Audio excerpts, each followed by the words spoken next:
আজকে আমরা কি কয়েকদিন আগে রেজাল্ট ঘোষণা করতে পারছি এবং পুরোপুরি রেজাল্ট ঘোষণা করার জন্য আমরা শুধুমাত্র মধ্যশিক্ষা পর্ষদ কোন কৃতিত্ব দাবি করতে পারি না। আর মধ্যশিক্ষা পর্ষদ এই রেজাল্ট কয়েকদিন আগে ঘোষণা করার জন্য এবং পুরো রেজাল্টের কাজটা নিষ্পন্ন করার জন্য যাদের কাছে ঋণী, আমি প্রথমে তাদের প্রত্যেককে আমাদের দিক থেকে ধন্যবাদ জানাতে চাই। তাদের মধ্যে বিশেষ করে আমরা উল্লেখ করব ত্রিপুরা সরকারি এডুকেশন ডাইরেক্টর এবং প্রত্যেকটা ডিস্ট্রিক্টে ডিস্ট্রিক্ট এডুকেশন অফিসার, বিভিন্ন স্কুলের হেডমাস্টার মশাই এবং শিক্ষা বিভাগের যাবতীয় কর্মচারী যারা আমাদের দরকারে আমরা দেখেছি, ওরা প্রত্যেকে আমাদের ডাকে সাড়া দিয়েছেন এবং আন্তরিকভাবে আমাদের সহযোগিতা করেছেন। এছাড়া বিশেষ করে আমি উল্লেখ করবো, দেখুন পরীক্ষার খাতা অনেক মূল্যায়নের সময় প্রায় 2500-এর মতো শিক্ষক যারা প্রত্যেকটা পরীক্ষা সেন্টারে আইন শৃঙ্খলা বজায় রাখার জন্য যাদের কাছে ঋণী, সেটা হলো পুলিশ বিভাগ। পরীক্ষার আগে আমাদের পুরোপুরি রুটিন জানিয়েছিলাম আইজিপিকে, উনি পুরোপুরিভাবে প্রত্যেকটা আমাদের পরীক্ষা সেন্টারে বিভিন্ন জায়গায় আন্তরিকভাবে আমাদের সহযোগিতা করেছেন এবং পরীক্ষা পুরোপুরি নির্বিঘ্নে শান্তিপূর্ণভাবে পরীক্ষার কাজটা নিষ্পন্ন হয়ে গেছে।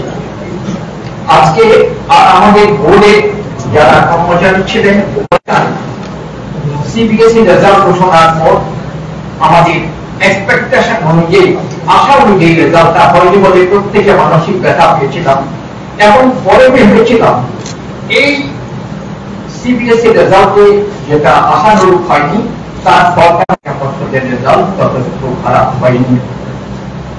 আর আপনারা প্রত্যেকে জানেন রেজাল্ট ঘোষণা করার সময় এখন যেটা করা হয়, ওই আগে আমাদের একটা বদ্ধ ধারণা ছিল প্রথম 10 জনকে 20 জনকে, এই কাজটা এখনই আমরা করি না, কারণ কাজেই আমরা সেই অবস্থায় ওই মেরিট বেসিস লিস্ট এখন ঘোষণা করি না।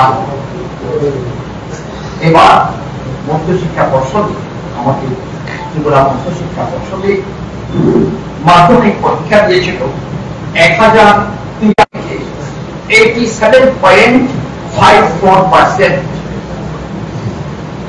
এখানে আমি গতবার আমাদের যে মধ্যশিক্ষা পর্ষদের পরীক্ষার রেজাল্ট ঘোষণা হয়েছিল, গতবার মাধ্যমিকে পাস করেছিল 86.32%, এবার পাস করেছে 87.54%।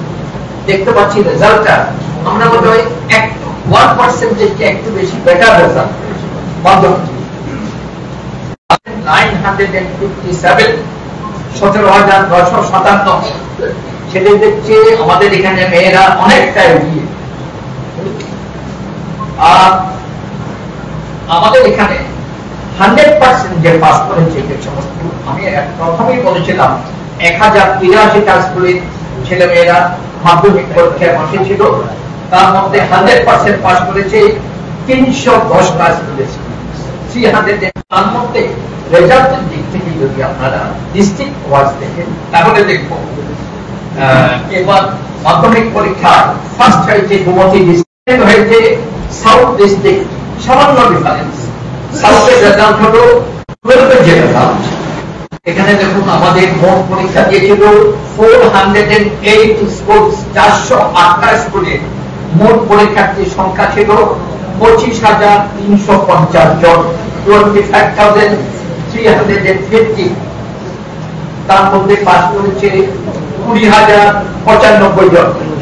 পাশের হারটা হলো 79.27%, 79.27%।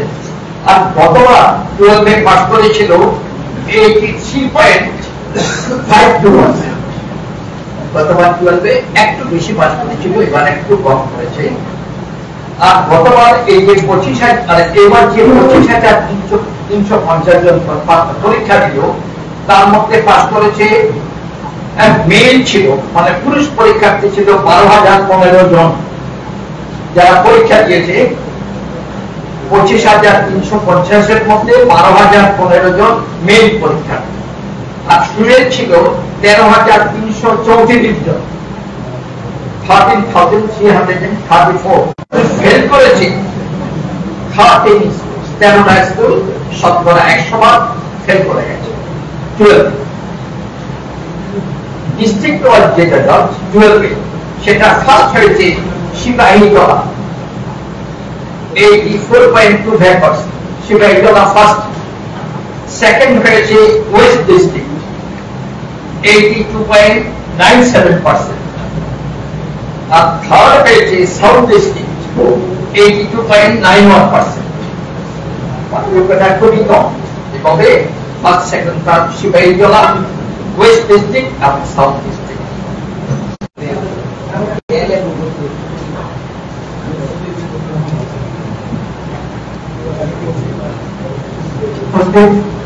সবাইকে আমার আন্তরিক শুভেচ্ছা অভিনন্দন। আজকে এই মাধ্যমিক এবং উচ্চ মাধ্যমিক ফল ঘোষণার দিনে প্রথমে আমি আন্তরিক শুভেচ্ছা অভিনন্দন, এবং আপনারা যারা রয়েছেন মিডিয়া বন্ধুরা, আপনারা সবসময় আপনাদের গঠনমূলক প্রতিবেদন বা সমালোচনা দিয়ে আমাদেরকে। আর শেষ হয়েছে পরীক্ষার ক্লাস। পরীক্ষা সেন্টার ছিল 69 আর ভেন্যু ছিল 145, আর আগরতলাতে আমাদের ভেন্যু ছিল 14। আমরা পেপার চেকিং এর কাজ শুরু করেছিলাম 24শে এপ্রিল থেকে, আর শেষ করেছি 12 মে। আমাদের এবার মাধ্যমিকে যারা ফেল করেছে এদের মধ্যে থেকে বছর যারা কোয়ালিফাই করেছে, বছর পরীক্ষা হবে। আমাদের রেজাল্ট পাবলিকেশনের 2 মাসের মধ্যে আমরা বছর পরীক্ষা নেব। বছর কোয়ালিফাই করেছে 3213 জন, মানে 3213 জন ক্যান্ডিডেট হয়তো কোনো একটা সাবজেক্ট বা দুটো সাবজেক্ট থেকেই করেছে। ওরা আবার পরীক্ষা দিতে পারবে যখন সেটা নেব 2 মাস পরে। আমাদের রেগুলার ক্যান্ডিডেট 1782 থেকে বেশি ছিল। আর মাধ্যমিকের এই সংখ্যার সাথে আমরা আরেকটা পরীক্ষা নিই, মাদ্রাসা আলিম। মাদ্রাসা আলিম আমাদের এবার ক্যান্ডিডেট ছিল 130।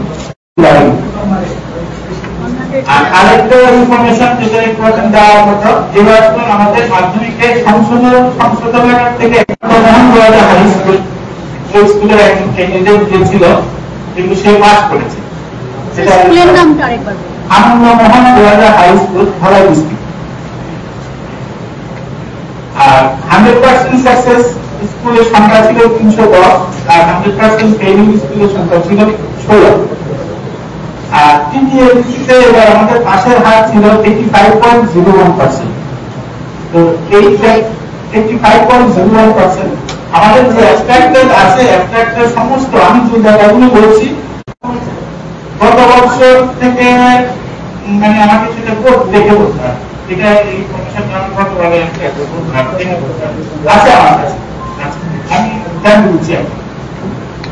হায়ার সেকেন্ডারি, এবার আমি হায়ার সেকেন্ডারি রেজাল্টের কথা বলছি।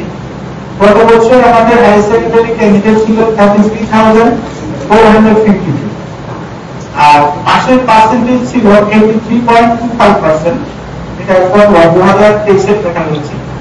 আর 2024-এ আমাদের হায়ার সেকেন্ডারি পরীক্ষা শুরু হয়েছিল 1 মার্চ থেকে, শেষ হয়েছে 30 মার্চ। নাম্বার অফ সেন্টার ছিল 60, নাম্বার অফ ভেন্যু ছিল 2024। ওরা 2022-এ 11 ছিল। 11 যখন ভর্তি হয় তারপর একটা এনরোলমেন্ট করতে হয় ইউএসসির সাথে। সেই এনরোল ক্যান্ডিডেটের সংখ্যা ছিল 27,822। সেই 27,822 এই সংখ্যাটা হচ্ছে 4,235 জন। তার মানে এবার হায়ার সেকেন্ডারিতে 4,235 জন বছর অংশগ্রহণ করতে পারবে যদি সবাই অ্যাপ্লাই করে। আর রেগুলার ক্যান্ডিডেট ছিল 24,266, কন্টিনিউটি ছিল 300। 100% সাকসেসফুল স্কুলের সংখ্যা হচ্ছে 39, আর 100% ফেইলিউর স্কুলের সংখ্যা হচ্ছে 13। আর আমি যদি এবার ব্রাঞ্চ স্ট্রিম ওয়াইজ বলি, কমার্স এপিআর করেছিল 612 জন, পাস করেছে 512 জন। হিউম্যানিটিসে এপিআর করেছিল 2976, পাস করেছে 2937। না, সায়েন্সে এপিআর করেছিল 2976, পাস করেছে 2937। সায়েন্সে এবার সংখ্যাটা কম ছিল এপিআর এর সংখ্যা। আর হিউম্যানিটিসে এপিআর করেছে 21693 জন, এর মধ্যে পাস করেছে 16578 জন। আর মাদ্রাসা ফাজিল আর্টসে এপিআর করেছে 22 জন, 22 জনই পাস করেছে। আর মাদ্রাসা ফাজিল থিওলজিতে এপিআর করেছে 49, পাস করেছে 48। 7 দিন 8 দিনের মধ্যে মার্কশিট দিয়ে দেবো, পরবর্তী সময়ে দিয়ে দেবো। একটা করে। আর মার্কশিট দেওয়ার পর আরেকটা পরবর্তী পর্যায়ে যেটা আসে রিভিউ। মার্কশিট দেওয়ার সাথে সঙ্গে আমরা এটাও জানতে দেবো রিভিউ যে সমস্ত ক্যান্ডিডেট রিভিউ করতে চায় তারা যে কোনো অ্যান্সার স্ক্রিপ্ট বা একটা বা দুটা সবাইকে ধন্যবাদ।